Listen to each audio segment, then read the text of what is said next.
بسم اللہ الرحمن الرحیم۔ السلام علیکم ورحمۃ اللہ وبرکاتہ۔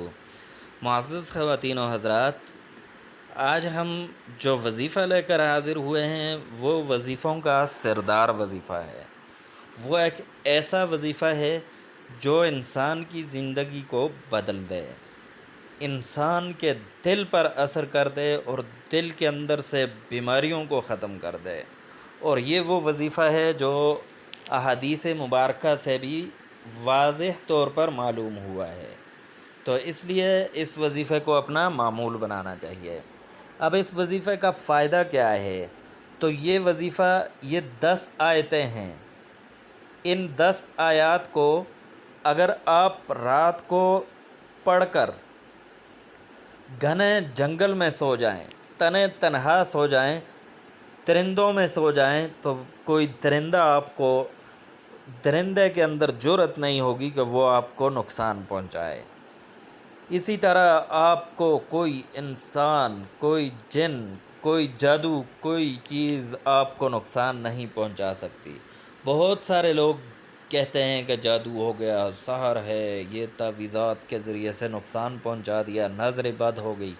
تو آج یہ وظیفہ بنائیں اپنا معمول، اور انشاءاللہ ہر چیز کا یہ بہت ہی مجرب علاج ہے۔ انسان کے دل کو بڑا کر دے، دلیر کر دے انسان کو۔ یہ ایک ایسا وظیفہ ہے۔ تو یہ وظیفہ میری زندگی کا معمول ہے۔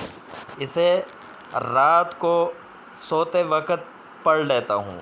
10 آیات ہیں، اور میرا خیال ہے کہ تین منٹ نہیں لگتے، لیکن بہت ہی کارگر اور بہترین اور مجرب وظیفہ ہے۔ تو وظیفہ یہ ہے کہ آپ نے سونے سے پہلے رات کو اپنا معمول بنانا ہے کہ آپ نے سورہ بقرہ کی پہلی 4 آیات، ابتدائی 4 آیات، مفلحون تک، الف لام میم سے مفلحون تک، پھر آیت الکرسی جہاں آتی ہے وہاں سے آگے رکوع تک 3 آیات ہیں، اور اس کے بعد سورہ بقرہ کی آخری 3 آیات، یہ 10 آیتیں ہو گئیں۔ 4 شروع کی، 3 آیت الکرسی، اور اس کے ساتھ 2 آیتیں 7، اور آخری 3 10۔ تو ان کو اپنا معمول بنائیں، Hey there. انشاءاللہ بہت Subscribe to نافع my رہیں channel گی۔ and also press this bell icon.